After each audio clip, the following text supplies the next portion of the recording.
ఈద్ ముబారక్. ఈరోజు ఇంత గొప్ప దినం. కంపాషన్ అనేది చూపించే దినం, షేర్ చేసుకునే దినం. ఈ ఫాస్టింగ్ ఎండ్ చేసిన రంజాన్ ఫాస్టింగ్ ముగించుకొని, నేనైతే ఫాస్టింగ్ చేయలేను, చేయకూడదు కూడా. అయితే చాలామంది ఈ ముస్లిమ్స్ ఎక్కువగా ఒక వన్ ఆఫ్ ది పిల్లర్ అనమాట ఈ రంజాన్ ఫాస్టింగ్ అనేది. ఇది చేయడం అనేది చాలా ముఖ్యము అని వాళ్ళు భావిస్తారు. అయితే రమజాన్ ఈ యొక్క స్క్రాచింగ్ హీట్ రమజ్ అంటే కాలిపోయే ఎండలు, భయంకరమైన ఎండలు, దాని నుంచి డిరైవ్ అయింది. అయితే ఈ మొదటి రోజున రంజాన్లో మొహమ్మద్ ప్రాఫెట్కి ఖురాన్ అందజేయబడింది దేవుని దూత ద్వారా, గబ్రియల్ ప్రధాన దూత ద్వారా అని చెప్పేసి వాళ్ళు నమ్ముతారు. ఆ రోజు దాన్ని పురస్కరించుకొని ఇక దేవునికి ఎక్కువ ప్రార్థనలు చేసుకుంటూ ఎక్కువగా దేవుని యొక్క సన్నిధిలో నిమగ్నం అవ్వడానికి వాళ్ళు ప్రయత్నిస్తూనే ఉంటారు. ఈరోజు ఈ ఈద్ వాళ్ళు చాలా జుబిలియంట్గా సంతోషంగా చేసుకుంటారు. ఎందుకంటే మీకు ఒక ముస్లిం ఫాస్టింగ్ గురించి మీకు తెలియదు, చాలామందికి తెలియదు. ఏంటంటే అది చాలా కష్టమైనది. మీరు కావాలంటే ప్రయత్నం చేయండి. ముస్లిమ్స్ కాని వాళ్ళు ఎవరైనా కానీ ఒక గంట సేపు ఎంగిలి మింగకుండా ఉండడానికి ప్రయత్నం చేయండి. వీలవుతుందేమో, వీలు కాదు. అది చిన్నప్పటి నుంచి వాళ్ళు అలవాటు చేసుకొని, దేవుడు అంటే ఒక ఒక ఒక రెఫరెన్స్, దేవుడు అంటే భయము, దేవుడు అంటే భక్తి, శ్రద్ధ, చెప్పిన పని చెప్పినట్టు చేయాలా అనే ఆ యొక్క ఆకాంక్ష కలిగిన వ్యక్తులే ముస్లిమ్స్. అయితే ఇక్కడ నేను చూడడానికి పేరేమో పద్మాకర్ ఐజక్, నేను నా గురించి చెప్పకూడదు, చెప్తున్నా మరి. బట్ కొంచెం ఇది ఏమంటుందండి, షాల్వా కప్తారు కదా, ఆ షాల్వా వేసుకొని ఒక హిందూలాగా డ్రెస్ స్టైల్ ఉంది. పేరేమో క్రిస్టియన్. ఈద్ గురించి మాట్లాడుతున్నాడు వీడు. అంటే ముస్లిమ్స్, క్రిస్టియన్స్, జ్యూస్ వీళ్ళందరూ, అంటే క్రిస్టియన్స్లో కొన్ని భాగాలు ఉన్నాయి, కానీ నిజమైన క్రీస్తును వెంబడించే వాళ్ళు, దేవుడు ఒక్కడే అని తెలుసుకున్న వాళ్ళు, వీళ్ళంతా ఆ తండ్రి అయిన దేవునినే ఆరాధిస్తారనమాట, మాత్రమే ఆరాధిస్తారు. ఇక్కడ ముస్లిమ్స్ అల్లాహ్ అనేది అరబిక్ వర్డ్. ఇప్పుడు అరబిక్లో బైబిల్ ఉంటుంది కదా, దాంట్లో కూడా అల్లాహ్ అనే ఉంటుంది. అలాగా ఈ చాలామంది ఏమనుకుంటారంటే ఈ ముస్లిమ్స్ క్రిస్టియన్స్ వేరు అనుకుంటారు. అన్న ముస్లిమ్స్ క్రిస్టియన్స్ వేరు కాదు. వాళ్ళ basically they worship the same God.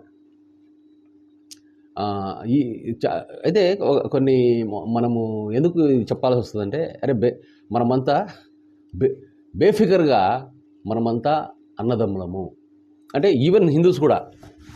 అయితే ఇక్కడ ఏదంటే హిందూస్కి వచ్చేటప్పటికి వాళ్ళు ఏమంటారంటే దేవుడు ఒకడే ఎందుకు అయిండాలా అనే పాయింట్ మీద మొదట ఉండింది హిందూసే. స్క్రిప్చర్స్ ప్రకారము, అంటే పాతగా ఎప్పుడో వాళ్ళకి కనపడుతున్నాయి. సో మేము ఎప్పటి నుంచో మీకు, అంటే క్రైస్తవులు ముస్లిమ్స్కి ఇంకా రిలీజియస్ టీచింగ్స్ మనవి కనపడకముందే వాళ్ళు ఎప్పటి నుంచో మేము స్పిరిచువల్గా ఉన్నామరా, మీరు ఇప్పుడు వచ్చినారు కొత్తగా అన్న, ఎప్పుడు వచ్చినాము కాదన్నా, బుల్లెట్ దిగిందా లేదా అనేది పోకిరి డైలాగ్. అంటే ఎందుకు అందరూ ఇలాగా ముస్లిమ్స్ లాగా క్రిస్టియన్స్ లాగా ఎందుకు కన్వర్ట్ అవుతున్నారు? ఏం పనింది వీళ్ళకు? అరే ఇది భారతదేశము కదా, భారతదేశము హిందూ దేశం కదా. అంటే అసలు హిందూయిజం అనేది అది ఒక రిలీజన్ కాదు. హిందూయిజం అనేది ఇండస్ నది ప్రాంతమున ఉండే ప్రజలను హిందువులు అంటారు. ఆ లెక్కన ఇది ఒక ప్రాంతీయ విభజనే. కానీ ఇప్పుడు తెలంగాణ ఆంధ్ర ప్రజలు అంటాం అనుకోండి, అదేమన్నా రిలీజన్ అవుతుందా? అట్లనే సేమ్ హిందువు అంటే it is not a religion. అక్కడ వీళ్ళను వర్ణించడానికి ఒక ఆ, ఓ, ఓ, అన్నారే కానీ మీరు కావాలంటే ఆ, ఇప్పుడు గూగుల్ అందరికీ ఉంది. సో ఆటోమేటిక్గా మీరు చెక్ చేస్తారంటే నేను చెప్పేది తప్పు కాదని మీకు తెలుస్తుంది. హిందువులు కోపపడద్దండి. ఎందుకంటే ఇక్కడ మన మూర్ఖత్వం కానీ నిన్ను నన్ను ఇంకొకడో అందరినీ సృష్టించింది ఆ దేవుడే. ఆ దేవునికి అందరం పిల్లలు కావాలనుకుంటున్నాము. ముస్లిమ్స్ అయితే మాకు పిల్లల స్థానం వద్దు, మాకు ఇంకా కొంచెం కింద స్థానమే కావాలని వాళ్ళు కోరుకుంటారు. ఆ, అయితే హిందూస్ ఏంటంటే దేవుడు ఒకడే ఎందుకు ఉండాలా? దేవుని ఆత్మ ఇప్పుడు అందరిలో నివసిస్తుంది, దేవుని ఆత్మనే. అకార్డింగ్ టు ఈసా ప్రాఫిట్ అని అంటారు అన్నమాట అది వీళ్ళు. ఎందుకంటే చాలామంది యశ్వా గారిని అరే బాబు మంచి బోధకుడా అని పిలిచినప్పుడు, అరే బాబు సద్బోధకుడా అని పిలిచినప్పుడు, నన్ను సద్బోధకుడు మంచి ఎందుకు పిలుస్తారా? మంచివాడు ఎవడం లేడు దేవుడు తప్ప అని దేవునికే సకల ఘనత మహిమ ప్రభావములు చెప్పాలని చెప్పిన యశ్వా గారును మధ్యలో మనం ఈరోజు చూస్తే క్రైస్తవులు చాలామంది యేసే నిజమైన దేవుడు అని చెప్పి అబద్ధాలు చెప్పుకుంటా తనులు తింటా చచ్చిపోతున్నారు. రీసెంట్గా పౌడాల ప్రవీణ్ కూడా చనిపోయిన దానికి కూడా కారణము మనం అనుకుంటాము అదో ఇదో అనుకుంటాం, కానీ విగ్రహారాధన బేసిక్గా వీళ్ళు చేసిండేది. అంటే యేసే నిజమైన దేవుడు అని చెప్పుకుంటా పోతే మరి దేనికి ఇది నిర్వచనం? యేసు నిజమైన దేవుడని ఆయన మనకేమని చెప్పినాడా? పోనీ నేను మంచివాడిని కూడా చెప్పకుండా మంచివాడు ఎవడు లేడు ఆ దేవుడు తప్ప అంటే యాక్చువల్గా చూస్తే యశు గారి టీచింగ్స్లో మొత్తం బైబిల్లో ఎవరైనా మంచోడు ఉన్నాడు అంటే అది యశ్వా గారు. ఆయన యోహాను గురించి చెప్తా సిల్లు కరిన వాళ్ళందరిలో యోహాను శ్రేష్ఠుడు అని చెప్పేసి చెప్తాడు. అయితే ఇప్పుడు ఆ యోహానుకు పరలోకంలో అత్యల్ప కంటే కింద స్థానం అన్నాడు.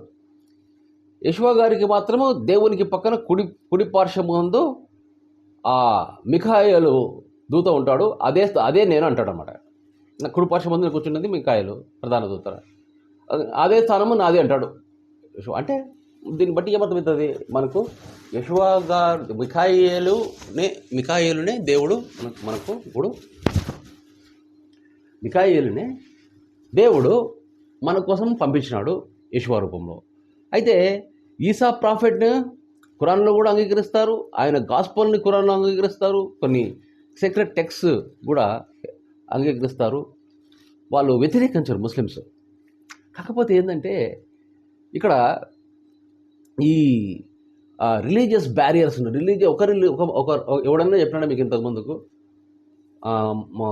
ముస్లిమ్స్ పూజించేది అదే దేవుణ్ణి, క్రైస్తవులు పూజించేది అదే దేవుణ్ణి అని చాలామంది చెప్తారు. కానీ దీంట్లో ఇంత డెప్త్గా ఈరోజు ఈద్ సందర్భంగా చెప్పాల్సిన అవసరం ఏముంది? ఈద్ ఒక పండుగ, అందరూ తింటారు బిర్యానీ. నేనైతే వీలైన రోజులు హలీం తింటా. చాలా పాపం వాళ్ళైతే చాలామంది ముస్లిం అంటేనే అసలు అర్థమైంది ముస్లింకి. మీకు అర్థం చాలామందికి లా ఇలాహ ఇల్లల్లా అనే దానికి అర్థం తెలియదు. ఏంద్రా జకత్ అంటే ఏంద్రా అంటే తెలియదు. అరే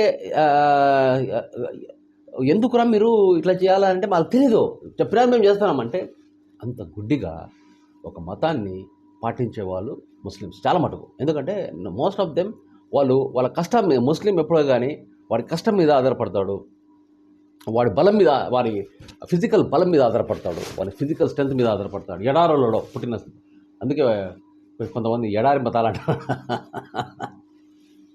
ఇది మతము కాదు, ఇది సమ్మతము. మతానికి చాలా తేడా ఉంటుంది. మతం అంటే మనము క్రియేట్ చేసుకునేది, సమ్మతము అంటే మనం అంగీకరించేది. ఇప్పుడు పుట్టుకతో ఇక్కడ భారతదేశంలో ఉండే వాళ్ళందరూ ఎవడో 1% అక్రమ సంబంధాలతో ఈ మనకు నార్త్ వెస్టర్న్ ప్లేసెస్ అంటే ఈ ఆఫ్ఘనిస్తాను ఇటు పోయి అరబిక్ దేశాల ప్రాంతంలో ఎడారులలో పోయి వాళ్ళతో పడుకొని వచ్చిన వాళ్ళు కొంతమంది ఎవరైనా ఒరిజినల్ ముస్లిం జీన్స్ ఉంటుంది తప్ప మిగతా వాళ్ళందరూ ఇక్కడ ఉండే రేస్కి సంబంధించిన వాళ్ళు, ఇక్కడ ఉండే ఈడుండే ఆ యొక్క ఏమంటారు, ఆ యొక్క జెనెటిక్ కంపోజర్ ఇండియాకు సంబంధించిన వాళ్ళే, క్రిస్టియన్స్ అయినా కానీ ముస్లిమ్స్ అయినా కానీ.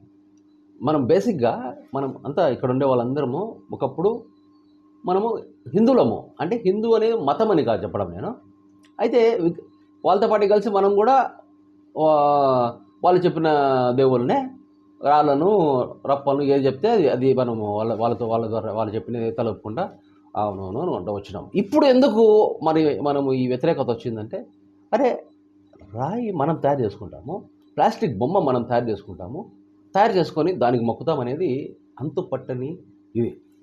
ఇంకొకటి ఏంటంటే అథారిటీ అనేది హిందూయిజంలో ఒక ఒక ఒక ఒక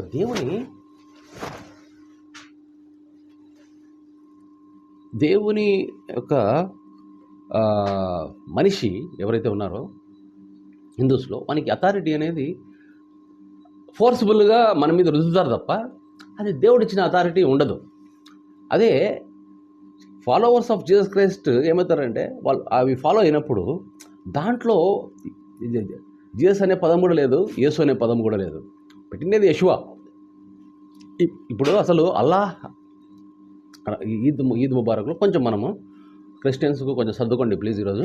ఎందుకంటే ఈరోజు అల్లా అనే వర్డ్ ఎందుకు ట్రాన్స్లేషన్స్లో మార్చాలా? ఇప్పుడు తెలుగు బైబిల్లో దేవుడు అని ఉంటుంది కదా, మరి ఇంగ్లీష్ బైబిల్లో గాడ్ అని ఉంటుంది, మరి అరబిక్లో ఉండే అల్లా అనే దేవుడు అనే పదానికి అరబిక్ డిక్షనరీలో అల్లా అనేది మనం ఇంతకుముందు చెప్పినట్టుగా కూడా అరబిక్ బైబిల్లో కూడా అల్లాహ్ అనే ఉంటుంది. అంటే మన ఇప్పుడు నేను అరబిక్లో చదువుతున్నాను అనుకోండి బైబిల్, నేను అల్లా అంటాను కానీ మళ్ళీ దేవుడు అన్నాను. నేను తెలుగులో చదివితే నేను దేవుడు అంటాను కానీ అల్లా అన్నాను. ఈ తికమక పెట్టిండేది ట్రాన్స్లేటర్స్. ఎందుకంటే వాళ్ళకి సరి అయిన పదం దొరకల. ఇప్పుడు హీబ్రూలో కూడా Elohim in the beginning, Elohim created the heavens and earth అని ఉంటుంది. యాక్చువల్ హెవెన్స్ అండ్ ఎర్త్ అని ఉంటుంది. ఎలోహిమ్ అనేది ప్లూరల్ కూడా ఉంటుంది. అయితే ఇది రెవరెన్స్తో ప్లూరల్ చెప్పినారు కానీ ఎలోహా అనేది క్లోజెస్ట్ వర్డ్ టు, అది సింగులర్ వర్డ్ అనమాట. ఎలోహా ఇన్ హీబ్రూ ఈజ్ అ వీళ్ళకు తర్జుమా చేసేటప్పుడు ఇప్పుడు ఖురాన్ని తర్జుమా చేస్తున్నాడు. తర్జుమా చేసేటప్పుడు వాని పరిజ్ఞానం బట్టి అప్పుడు ఉండే టూల్స్ ఏవైతే ఉన్నాయో వాటిని బట్టి వాళ్ళకు సరైన పదం దొరకడం లేదు వీళ్ళకు. అదైనా కావచ్చు, లేదా ఈ ట్రాన్స్లేషన్స్ చేసేటప్పుడు ఇప్పుడు మనము స్పిరిచువల్గా చూస్తే మనము దేవునికి పిల్లల వంటి వాళ్ళం, కుమారులు. అయితే మనము దేవుని వైపుకు ఎక్కడ తిరుగుతామో అని చెప్పేసి శైతాన్ అంటారు అన్నమాట. ఇస్లాంలో సైతాన్ అంటారు క్రిస్టియన్స్. ఈ సైతాన్ గాడు ఏం చేస్తాడు, మతానికి నువ్వు ఇప్పుడు my name is Padmakar Isaac alias Rahmatullah. అయితే ఇప్పుడు నేను ఏ విధంగా దేవునికి ప్రార్థన చేయాలా, ఏ విధంగా మలుచుకోవాలా అనేది యెషువా గారు చెప్పినారు. యెషువా గారు చెప్పిన దాంట్లో ఒక కంప్లీషన్ ఉంది. కాకపోతే ఏమైందంటే, నేను యేసయ్యను చూస్తాను అని వచ్చిన పౌలుగాడు చేసిన పనికి మళ్ళీ ఖురాన్ రావాల్సి వచ్చింది. పౌలుగాడు ఏమన్నాడు, నువ్వు క్రీస్తు నీ కోసం చనిపోయినాడని నువ్వు విశ్వాసం ఉంచి అప్పుడు నీ విశ్వాసమే నిన్ను పరలోకానికి చేరుస్తుంది అన్నాడు. అంటే అగైన్ పౌలుగాడు అసలు వాడి పేరు పౌలు కాదు, యాక్చువల్గా పేరు సౌలుగాడు. వాడు రోమియుడు అనమాట. సో రోమియుడు ఇప్పుడు సౌలుకి ఏమంటే ప్రాబ్లము, అరే ఈ యెషువా గారి శిశువులను వెంబడిస్తూ సౌలు చంపాలనుకునేవాడు. అలాంటిది పోతే యెషువా గారి ఈ శిష్యులంతా ఎలాంటి వాళ్ళు తీసుకున్నారంటే స్వచ్ఛమైన మనసు కలిగిన పామరులను తీసుకున్నాడు. పామరులు అంటే పేతురు వీళ్ళంతా చేపలు పట్టేవాళ్ళు చాలా మటుకు.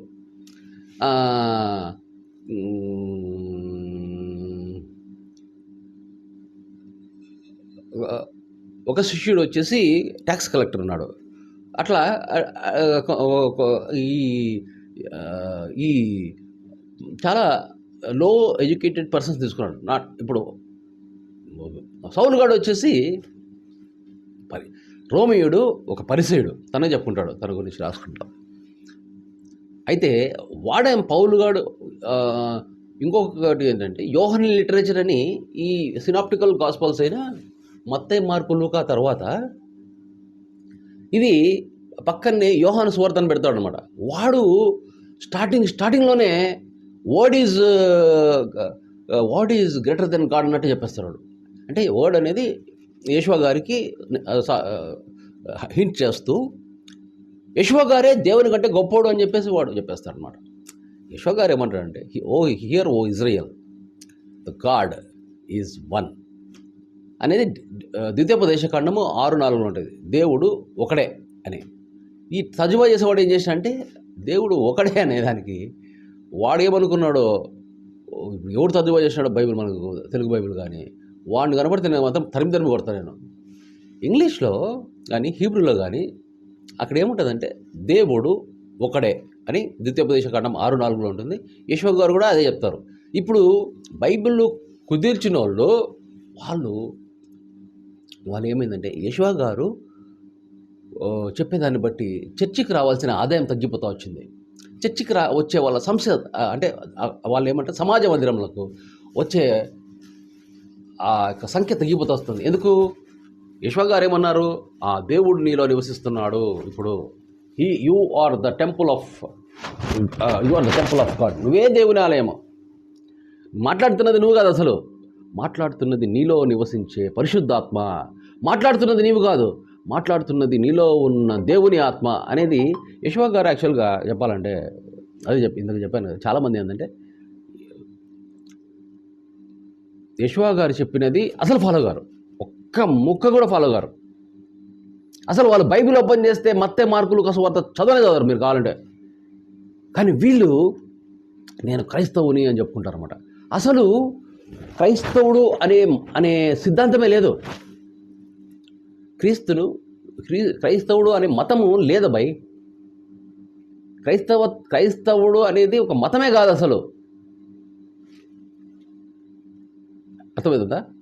క్రైస్తవుడు అనేది మతము కాదు. It is the life style. It is the life changing knowledge. నిజమైన క్రైస్తవుడు ఎవడన్నా ఉంటే he will be having high spiritual powers. దయ్యాలు పరిగెత్తాయి ఇట్లా సర్రని. ఒక ఇంటికి పోతున్నా, ఒక ప్లేస్కి పోతున్నా అంటే మామూలుగా చుట్టుపక్కల అన్నీ ఇప్పుడు కొన్ని ఈవిల్ స్పిరిట్స్ మన చుట్టుపక్కనే ఉంటాయి. అంటే ఎట్లా పిచ్చుకల్లాగా, బల్లుల్లాగా మన ఇంట్లో ఎట్లుంటాయి అట్లుంటాయి. పిల్లిలాగా ఉంటుంది. పో అంటే పోతాయి. కానీ అవి దాన్ని గోమ్ చేసినామంటే మనము వచ్చి మీద పిల్లి అయితే మీద కూర్చుంటుంది. పావురము గోమ్ చేసినామంటే వచ్చి తల మీద కూర్చుంది. మా నాన్న తల మీద కూర్చుంది ఇదే రూమ్లో. అవి ఎంత భయపడతాయి మనకి. కానీ మనం ఏం చేస్తామంటే ఉయమ్మా అన్నామంటే ఇంకా మనకి దానికి దొరికిపోతాం.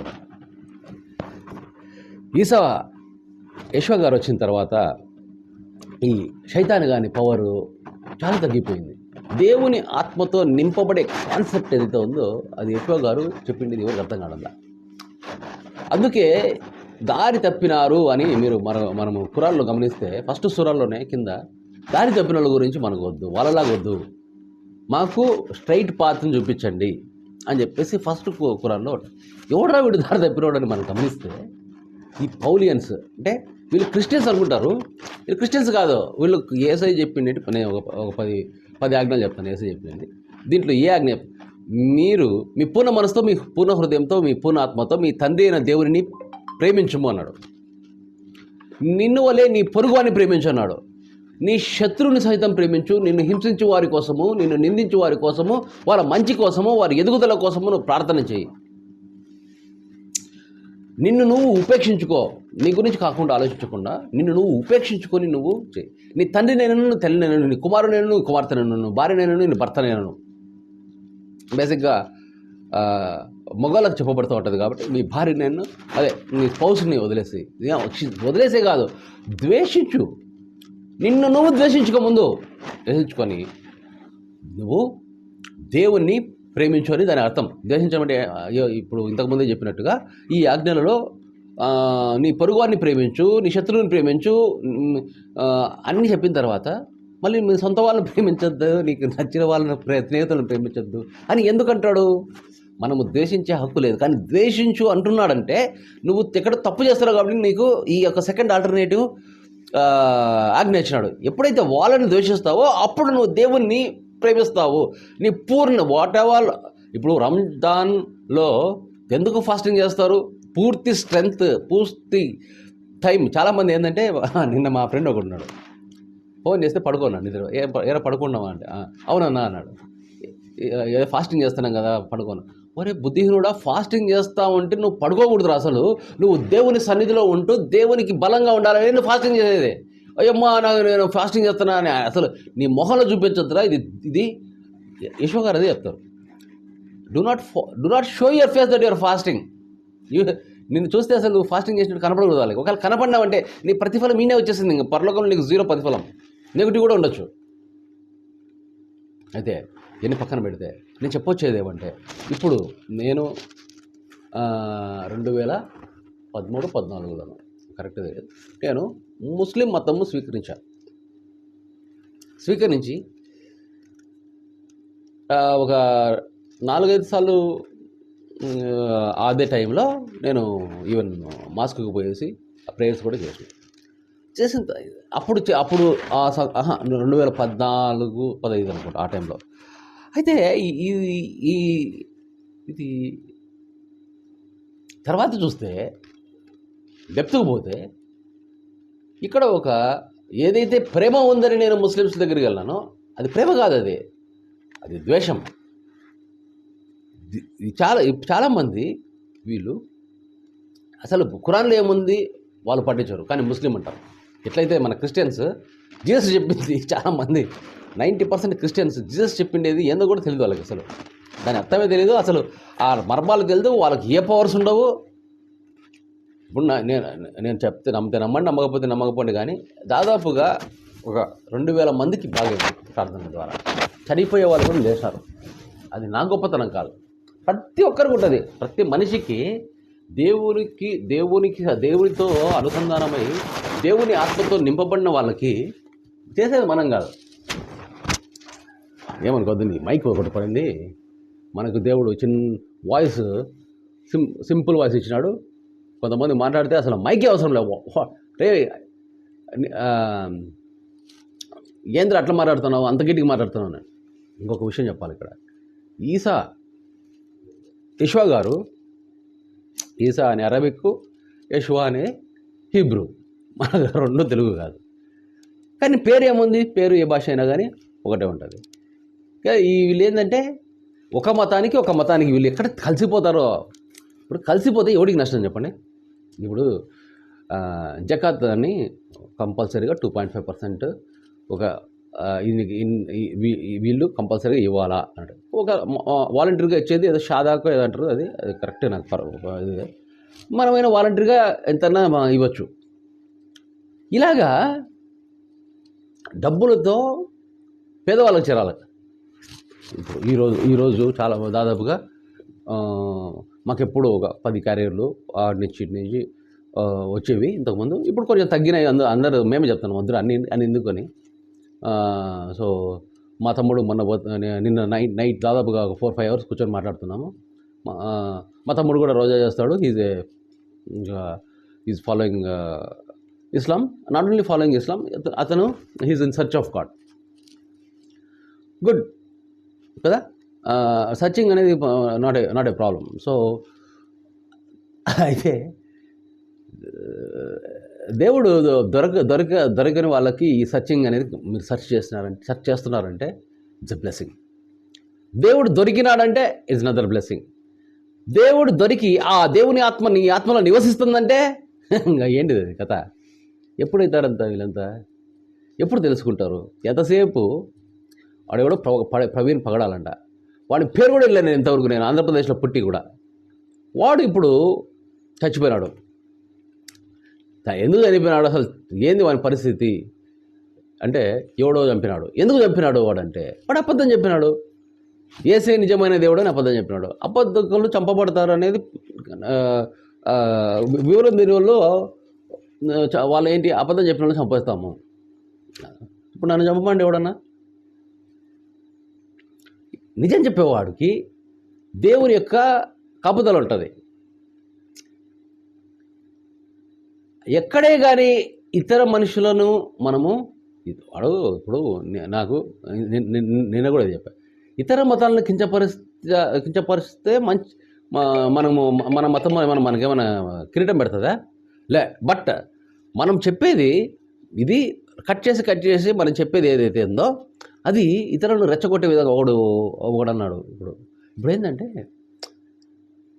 పరిపాలన ఆంధ్రప్రదేశ్లో అసలు సరిగ్గా జరగడంలా. నేను పేదవాళ్లకు ఇంతకు ముందు ఉండే ఆరోగ్యశ్రీ వైఎస్ఆర్ ప్రవేశపెట్టిన ఆరోగ్యశ్రీ ఇప్పుడు కూడా చెల్లుబాటు అవుతుంది. అయితే డెంటల్ ప్రాబ్లమ్స్కి లేదంట. ఏమో పళ్ళు మనిషి కాదేమో, అంటే ముందు నుంచి లేదు. ఏదైతే హామీలు ఇచ్చి వచ్చాడో మన చంద్రబాబు, పవన్ కళ్యాణ్కి అసలు వాడి మొహం ఏడ పెట్టుకోవాలో వాడికి తెలియట్లే. ఎందుకు నా కొడుకు సపోర్ట్ చేసినాను, నేను గెలవనేమో అనుకొని వేయం చేతులు కలిపినానే, ఒకవేళ సపరేట్గా పెట్టింటే నేనే చీఫ్ మినిస్టర్ అవుతానేమో అని అనుకున్నాడు. ఎవరిని పవన్ కళ్యాణ్ నువ్వు కళ్ళు తెరుచుకో, ఏంది రంజాన్ రోజుని కాదు చెప్తాలేదు, చెప్పాల్సిందే. ఎందుకంటే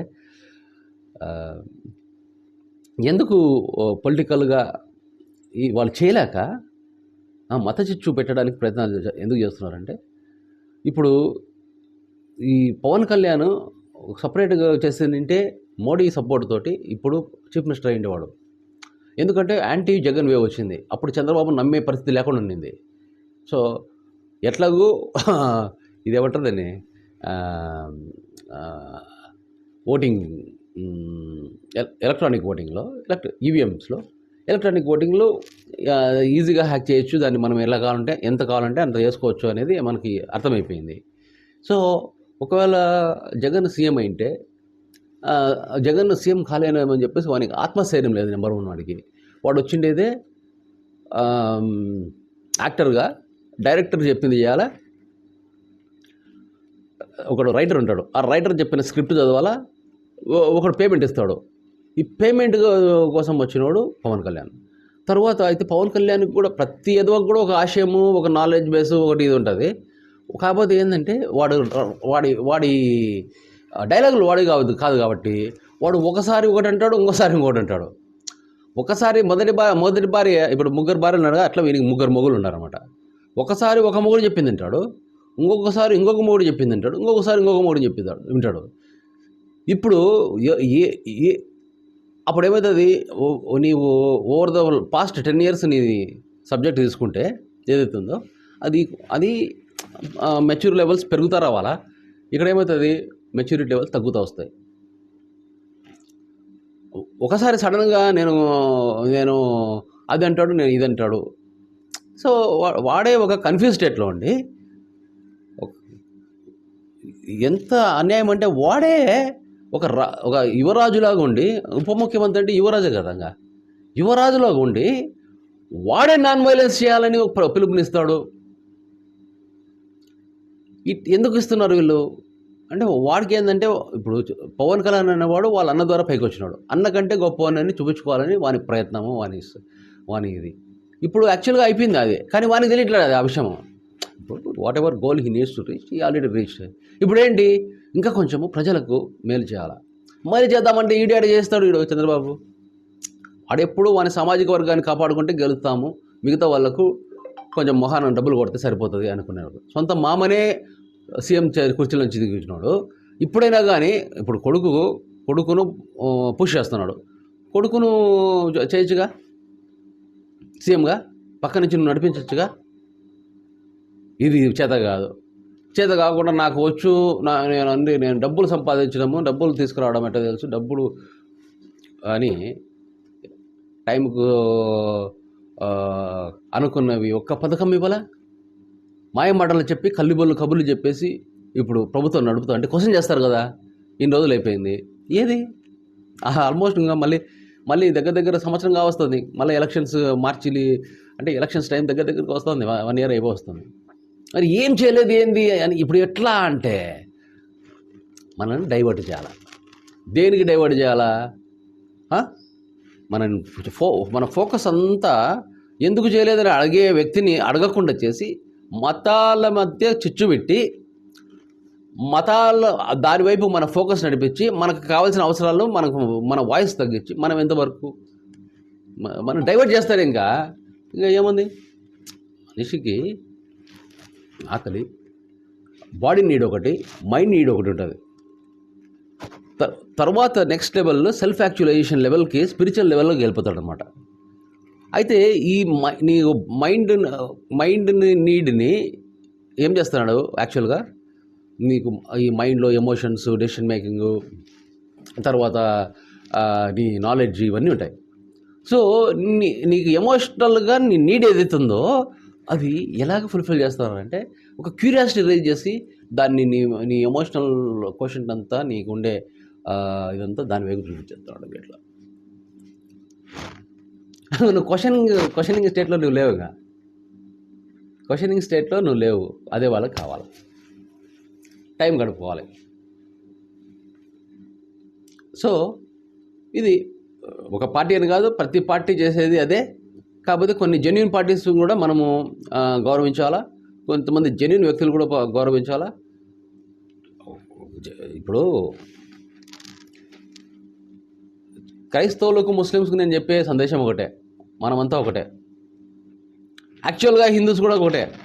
కాకపోతే ఏంటంటే వాళ్ళకు ఒక భావన ఇచ్చినారు, ఈ దేశము మా దేశము, మీరు ఎక్కడి నుంచి వచ్చినారనే ఫీలింగ్ వాళ్ళకు ఉంది. లేకపోతే మీరు ఎడారి మతాలను ఎందుకు స్వీకరిస్తున్నారు అని నేను చెప్తున్నాను. ఇది మతం కాదు, ఇట్స్ లైఫ్ స్టైల్. ఎట్లా ఫామ్ అయినాయి ఈ మతాలు? హిస్టరీకి వెళ్తే మీకు తెలుస్తుంది. సో ఇప్పుడు డెమోక్రటిక్ కంట్రీ అని చెప్పుకుంటా నా దేశం గొప్ప, నేను కూడా I proudly say India is the biggest democratic country. ఈరోజు కూడా నేను స్వచ్ఛాసంతో నాకు తెలిసినది, నాకు వచ్చినది, నాకు తెలుపబడినది దేవుని ద్వారా, నేను నేర్చుకున్నవి సమాజం ద్వారా, మా తల్లిదండ్రుల ద్వారా, అవి నేను ఎక్స్ప్రెస్ చేయగలుగుతున్నా. ఎన్ని దేశాలలో ఈ విధంగా నువ్వు వాక్చాతుర్యంతో ఎక్స్ప్రెస్ చేయగలుగుతావు?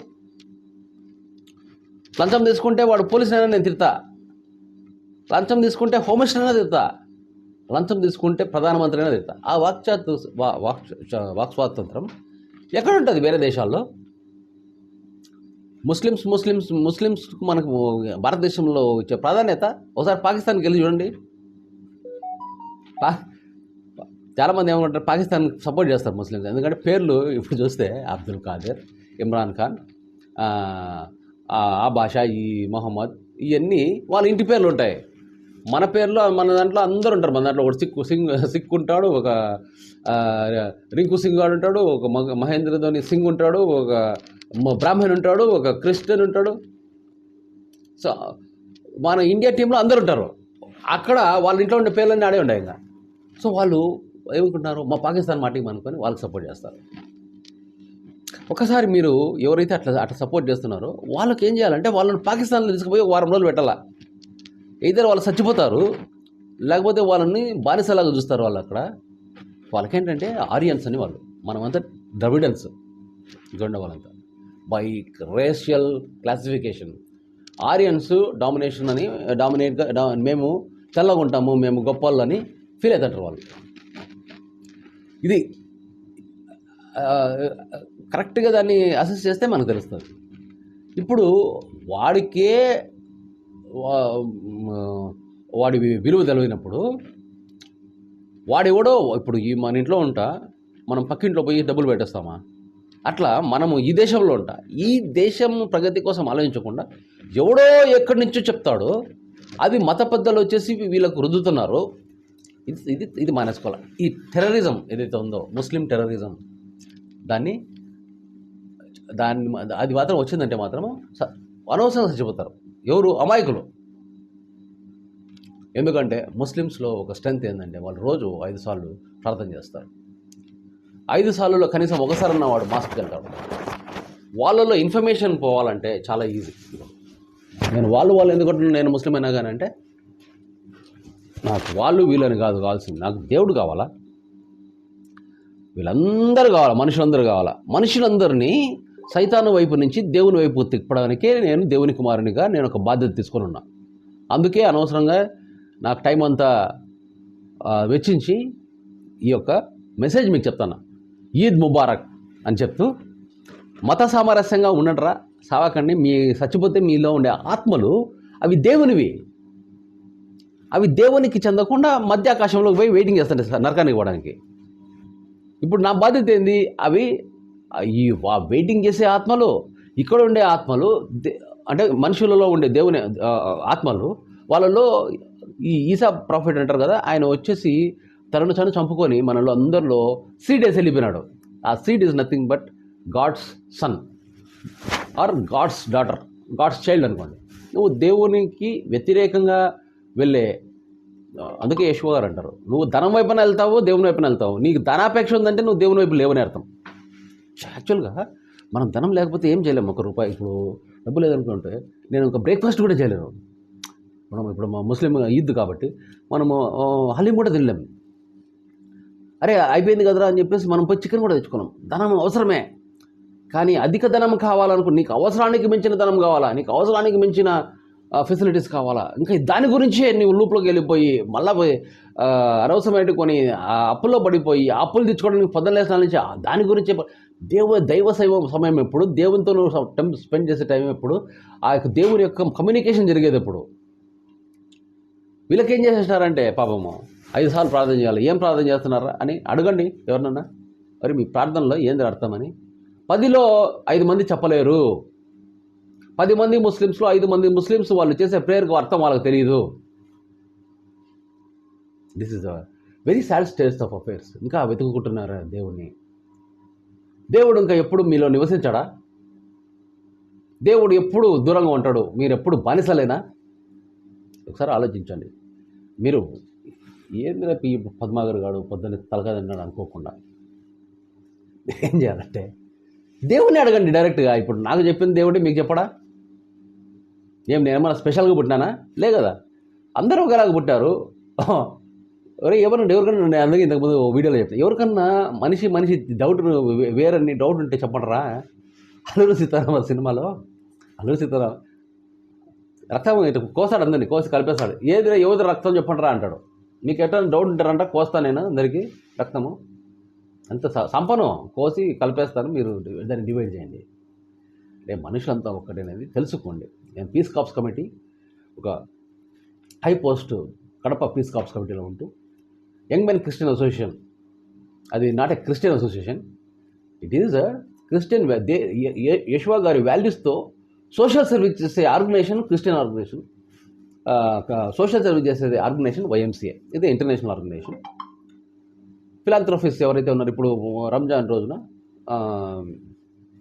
జకత్, ఇట్లా ఇంకా తర్వాత జకత్ ఇవ్వాల్సిన అవసరం లేని పేదవాళ్ళందరూ కూడా వాళ్ళకి తోచిండేది వాళ్ళు ఇవ్వచ్చు అన్నమాట.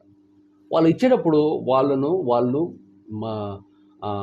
వాళ్ళు ఇచ్చే స్థాయిలో లేకున్నా కానీ దాన్ని ఇచ్చేదాన్ని, వాలంటీర్గా ఇచ్చేదాన్ని ఇంకా ఎక్కువగా దేవుడు ఆశీర్వదిస్తాడు.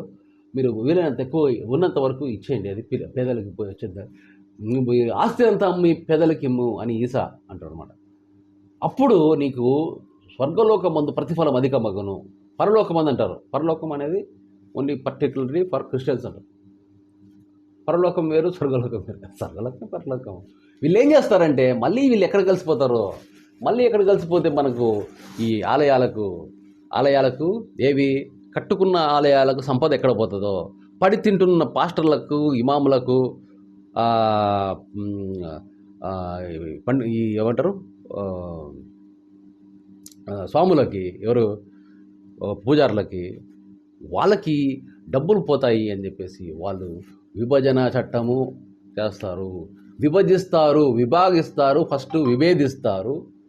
మన వివేచన లేకుండా చేసి వినాశనానికి, వివాదాలు తెచ్చి వినాశనానికి తీసుకెళ్తారు.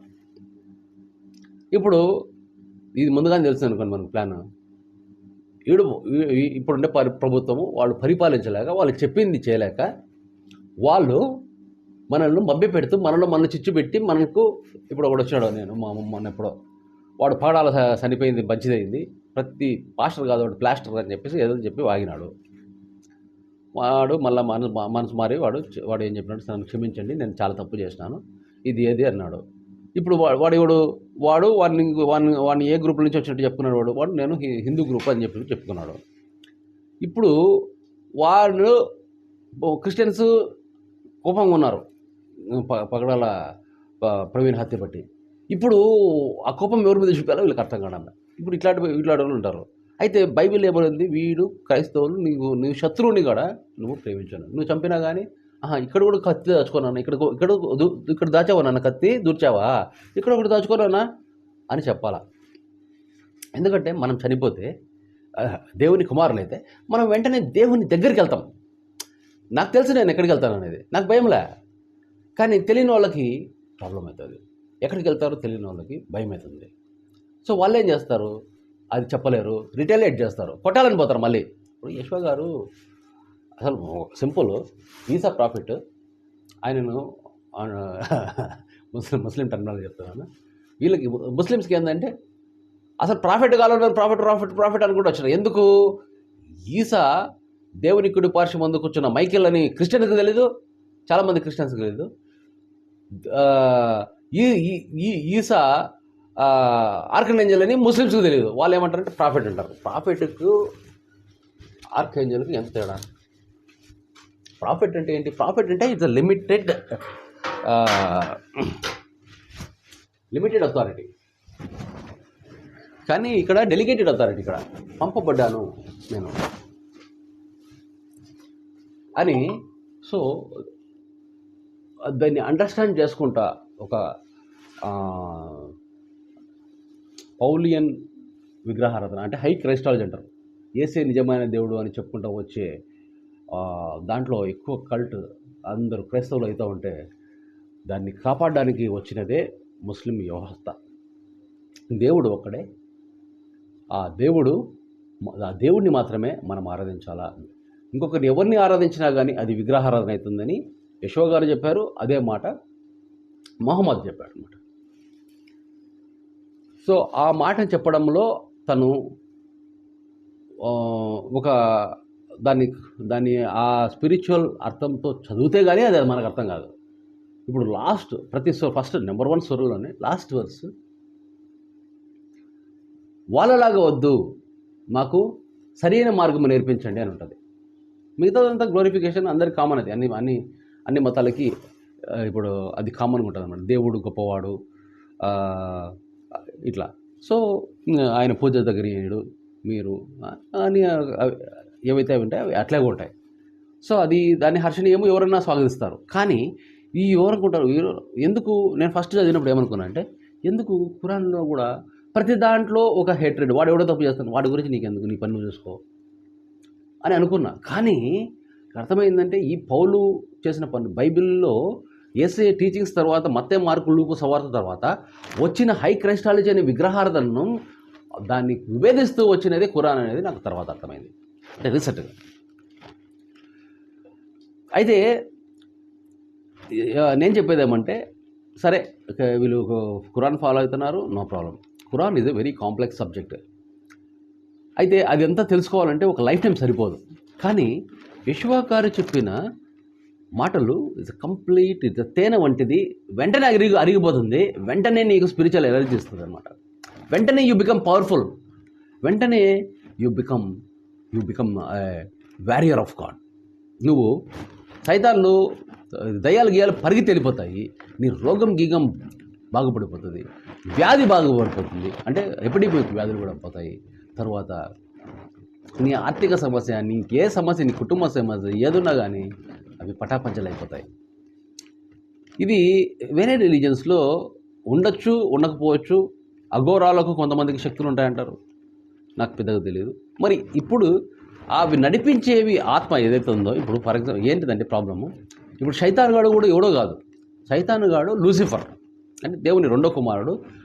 అవినీతి చూపిస్తే దేవుడు తరిమేసిపోతే తరిమేసేటప్పుడు దేవుడు గొప్పవాడు, మంచివాడు కాబట్టి ఆయన ఒక్కరిని పోద్రా, ఏదో నీ యొక్క సైన్యాన్ని కూడా తీసుకెళ్ళు అని అధికారం ఇచ్చి పంపించాడు. ఈ అధికారంతోనే వాడు మన మీద రాజ్యం చేస్తున్నాడు.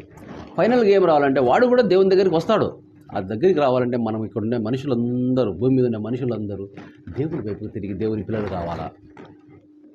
ఇది జరగకుండా ఉండాలని ఈ గ్రూపులలో విభజనలు సృష్టిస్తున్నాడు. ఎప్పుడైతే విభేదాలు సృష్టించి అలోన్ సింగిల్గా చేస్తాడో, సింగిల్ చేసినప్పుడు వాడు ఆడుకోవడానికి ప్రయత్నం ఉంటుంది. వాడు డిలే చేయాలి. వాడికి తెలుసు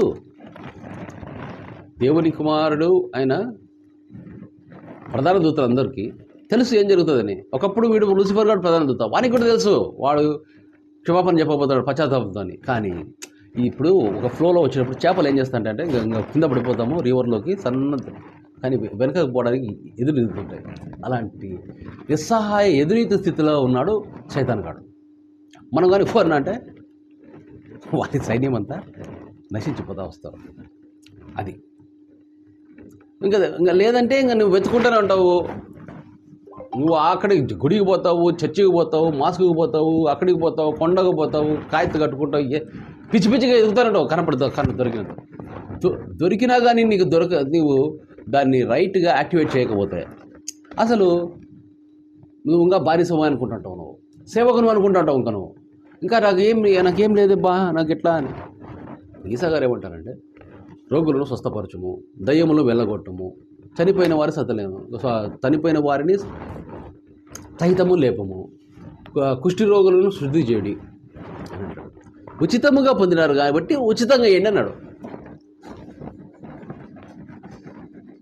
దేవుని పేరు చెప్పుకొని డబ్బులు తినే ప్రతి ఒక్కడు కూర్చొని నిజంగా ఒక 10 రోజులు ఉపవాసం చేసి చచ్చిపోండి మీరు. అసలు దేవుడు ధనం వైపున్నా ఉండండి, దేవుని వైపున్నా ఉన్నానంటే అందరికీ దేవుడిని మార్గం చూపిస్తానని చెప్పి మీరే ధనం వైపు పోతే, మీరే గుడ్డి వాళ్ళు అయితే గుడ్డి వాళ్ళకు దారి చూపిస్తే వాళ్ళు గోతులు పడతారని యెషోవా గారు చెప్తారు. సో పక్కన పెడితే coming back to the topic, Eid ఒక సుదినం. కేవలం ముస్లిమ్స్ మాత్రమే ఈరోజు సహాయం చేయాలా అని అనుకోవద్దండి. వీలైనంత వరకు ఒక పేదవానికి కడుపు నింపండి. ఒక దాహంగా ఉండే వాళ్ళకు కొంచెం చల్లనీళ్ళు ఇవ్వండి. 30 రూపీస్ కూల్ వాటర్ వస్తాయి, అవి కొనుక్కొని అవి ఇవ్వండి. రోడ్డు పోయే వాళ్ళని పలకరించండి. అందరూ బాధలలో దుఃఖంలో ఉంటారు. మనలాగా సంతోషంగా ఉండే వాళ్ళు చాలా తక్కువ మంది ఉన్నారు. అప్పుడు ఏం చేయాలి? నువ్వు నీ సంతోషాన్ని పంచాలా. పంచే కొద్దీ పెరిగేదే సంతోషం, ఆనందం, దేవుని యొక్క ఆత్మ బలం. చదువు చెప్పేవాళ్ళు మేము పంచమంటే ఏమవుతుంది? పిల్లలు కనేవాళ్ళు మేము కనమంటే ఏమవుతుంది? అందరం అంతరించిపోము. పంచాల్సిందే. అది పంచే దినమే ఈ శుభదినం, అదే రంజాన్. నిన్న ఉగాది, ఈరోజు రంజాన్. నిన్న ఒక మెసేజ్ ఇచ్చా, ఈరోజు ఒక మెసేజ్ ఇచ్చా. దీంట్లో బట్టి మీరు అర్థం చేసుకోవాల్సిందంటే మనిషిని మనిషిలాగా చూడకుండా చేసే ప్రతిదీ మనకు హానికరం. దేవుని ఆత్మ నీ ఆత్మను నివసిస్తుంది. ఏ మతం అనేది తీసుకోండి, దేవునిలో మనం కలవడానికే మనము ఉన్నాము అనేది క్లియర్ కదా. మరి ఏం కాన్ఫ్లిక్ట్ ఏముంది? ఇంకా నీ దారిని చూసుకో. ఒకవేళ అది కరెక్ట్గా ఉంటే అక్కడే ఉండు, లేదు కరెక్ట్ కాదని పంచుకుంటే దారి వెతుకుతావు, ఎప్పుడోసారి దొరుకుతావు, మంచిగా కనుక్కుంటావు. నేనే ఆ దేవుని అడిగితే నీకే చెప్తాడు. నువ్వు దేవుని అడగవు, ఎందుకంటే నాకు అన్ని తెలుసు నువ్వు అనుకుంటావు. ఎవరికన్నా గ్లాస్ నిండినోనికి మళ్ళీ నింపాలంటే కుదరదు, ఖాళీ చేయాలి. అందుకే యెషోవా గారు అంటారు, మీరు చిన్నపిల్లలుగా మారితేనే కానీ మీరు పరలోక రాజ్యానికి చేరరా బాబు అంటాడు. అందుకే గొర్రెలు అంటారు. గొర్రెలు ఏంటంటే, గొర్రెలు ఎప్పుడైనా మీరు పోయేటప్పుడు గమనించండి, అది రోడ్డు మీద పోయేటప్పుడు ఒక్కటి పోతుంటుంది ముందు, అది మోస్ట్లీ మేక నడుపుతుంటుంది ముందు. ఈ గొర్రెలు మేకలు అంటే అవి విచక్షణతో అటు ఇటు అవి కూడా గ్రూపుకు పోతాయి, కానీ మేకలు అటు ఇటు పోయేదానికి అవకాశం ఉంది. మేకను ఎక్కడ దూరం వదిలేస్తే మళ్ళీ ఇంటికి వస్తుంది, గొర్రె రాదు. ఎందుకంటే దాని ఎదుటి గొర్రె ముడి చూసుకుంటూ పోవాలి. దాన్ని అట్లా చూసుకుంటా అది అట్లా వెళ్తుంటే ఇంకా దాంతో పాటు వెళ్తుంది. అలా ఉండడమే ఇప్పుడు మార్పు చెందాలంటే నువ్వు 0 చేసుకుంటేనే కానీ నీ యొక్క దేవుడు నీ యొక్కలో ఉండే విత్తనము మొలకెత్తుతుంది. నేను చెప్పేది కాదు, చెప్పినా అదే. నాకు అన్నీ తెలిసినోనికి అనుకున్నానికి మనకి ఏం చెప్పలేము. నాకు ఏమి తెలియదానికి వానికి ఇప్పుడు పసిబాలులకు అదే. అందుకే అంటారు, మీరు పసిబాలులుగా మారండి, పసి హృదయాలుగా ఉండండి, నేను మీలో నివసించాలనుకుంటున్నాను. నేను మీలో నివసించి మనము ఈ యొక్క మనిషి జాతిని కాపాడదాము. అయితే శుభవార్త ఫైనల్గా చెప్పేది ఏమంటే, ముస్లిమ్స్ అయినా, క్రైస్తవులైనా, హిందువులైనా ప్రతి ఒక్కరూ స్వర్గలోకానికి వస్తారు, డౌట్ ఏం లేదు. ఎప్పుడు అంటే ఈ లూసిఫర్ నిజమైన పశ్చాత్తాపం పొందినప్పుడు వాళ్ళ దగ్గర ఉండే ఆత్మలు, చనిపోయిన ఆత్మలన్నీ వస్తాయి. బతికున్న ఆత్మలందరూ దేవుని వైపు తిరుగుతారు. ఇవన్నీ అవుతాయి. మీరు ఆ స్వర్గలోకానికి వచ్చినప్పుడు మీకు అక్కడ ఒక హైరార్కీ ఉంది, ఒక పెద్ద చిన్న అది ఉంది. దాంట్లో కూడా మళ్ళీ పెరుగుదలకు తరుగుదలకు అవకాశాలు ఉన్నాయి. దేవునికి దగ్గరగా కూర్చోడానికి, దూరంగా కూర్చోడానికి అవకాశాలు ఉన్నాయి. కాకపోతే మీకు ప్రతిఫలం ఉండను ఇది ఏవైతే వాక్యాలు ఉన్నాయో అవి చేశారంటే మీరు వెళ్ళగానే ముఖ్యమైన స్థానంలో ఉంటారు. ఇక్కడంతా అధికారం చలాయించి, ఇక్కడంతా రాజ్యాలను నడిపి అక్కడ పోయి మీరు అడుక్కోవడం నాకు ఇష్టం లేదు. సో అక్కడ ప్రతిఫలం ఉండేది చేయండి. మీ ఆస్తినంతా మీ బీదలకి ఇవ్వమన్నారు, కొంచెమన్నా ఇవ్వండి. ఈద్లో కూడా రమదాన్ లాస్ట్ దిన మన ఈద్ కూడా చేసేది అందరూ అదే. థ్యాంక్స్ గివింగ్ అని క్రిస్టియన్స్ కూడా ఒకసారి చేసే పని అదే. కానీ ఇది ఒక రోజుకే పరిమితం కాకుండా ప్రతిరోజు చేయాలని నా మనవి చేసుకుంటూ, రంజాన్ సెలబ్రేట్ చేసుకున్న ప్రతి ఒక్కరికి నా శుభాకాంక్షలు తెలుపుతూ, అంతేకాకుండా మీరు చాలామంది ఏం చేస్తారంటే అన్నీ చేసుకొని షేరింగ్ అని చెప్పేసి పెద్ద పెద్ద వాళ్ళకి ఇస్తారు. ఇప్పుడు మాకు వస్తాయి 10-20 క్యారెట్లు వస్తాయి, కానీ పేదలకి మేము ఆర్డర్ చేసుకొని జొమాటోలో తెచ్చుకొని తింటాం, రోజు తింటాం మేము. లేని వాళ్ళకి ఇవ్వండి, అప్పుడు మీకు ప్రతిఫలం. మాకు ఇస్తే మీకేమొస్తుంది? ఉన్నోడికి ఇస్తే ఏం రాదు బాయా. లేనునికి ఇవ్వండి. లేనునికి ఇచ్చేటప్పుడు ఉండే ఆ దేవుని ఆశీర్వాదాన్ని, ఆ ప్రతిఫలాన్ని మీరు ఇక్కడ కూడా ఆస్వాదిస్తారు. మళ్ళీ స్వర్గలోకానికి పోయినప్పుడు నువ్వు నాకు ఆహారం పెట్టావే అంటాడు మిఖాయేలు. యేషువ గారు అక్కడ మిఖాయేలు, ఇక్కడనే యేషువ గారు ఇక్కడ రక్షించడానికి వచ్చిన కాబట్టి ఇక్కడ ఆ భాషలో రక్షకుడు అని యేషువ అని పెట్టారు. మళ్ళీ మిఖాయేలు ప్రధాన దూతగా ఉంటాడు.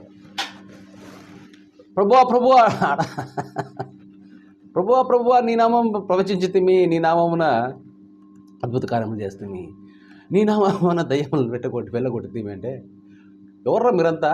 మీరు అసలు నాకు ముందు నుంచి తెలియదు. మీరు దేవుని చిత్తం నెరవేర్చింటే మీరు వచ్చిండే వాళ్ళరా? అసలు దేవుని చిత్తమే మీకు తెలియదు, మీరు ముందు నుంచి నాకు తెలియదురా, అక్రమము చేయవాళ్ళరా, నా ఇద్దరికి తొలిపోటీ అన్నాడు. అంటే మనం జాగ్రత్తగా దేవునికి మన పట్ల ఏదైతే ప్రణాళిక ఉందో, మనల్ని ఏం చేయాలని ఆయన అనుకుంటున్నాడో అదొకటి, ఆయనకి ఏం కావాలో అని తెలుసుకున్న, ఆయన చిత్తం మీద తెలుసుకొని మనం ఏం చేయాలని ఆయన అనుకుంటున్నాడో అది మనం చేస్తే అప్పుడు దేవుడి కుమారుడు నువ్వు అవుతావు. దేవుని బాధ్యత నువ్వు నెరవేర్చావంటే అప్పుడు నీ బాధ్యతలు నీ దేవుడితే. అందుకే అంటాడు, సమస్త భారము మోయించిన సమస్త జనులారా, భారం మోస్తుంటారు, ముక్కుతూ ఉంటారు. ముక్కుతోనే నేను అంతా చెప్పి లాస్ట్కి చెప్పాలంటే ఇలాగ ఉంటుంది.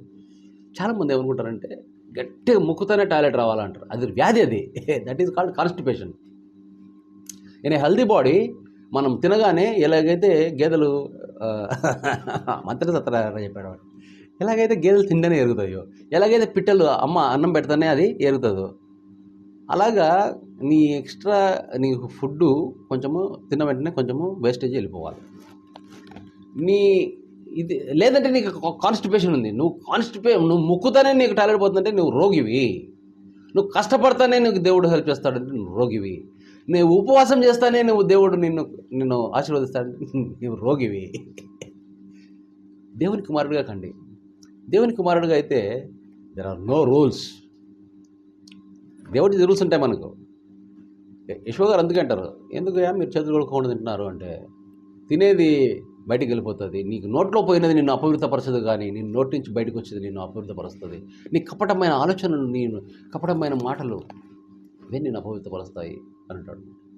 సో విశ్రాంతి దినంలో ఎందుకండి మీరు ఇవన్నీ చేస్తున్నారంటే, విశ్రాంతి దినానికి నేను బాస్ అంటాడు అనమాట. అట్లా దేవుని కుమారులు అన్ని రూల్స్కు బాస్.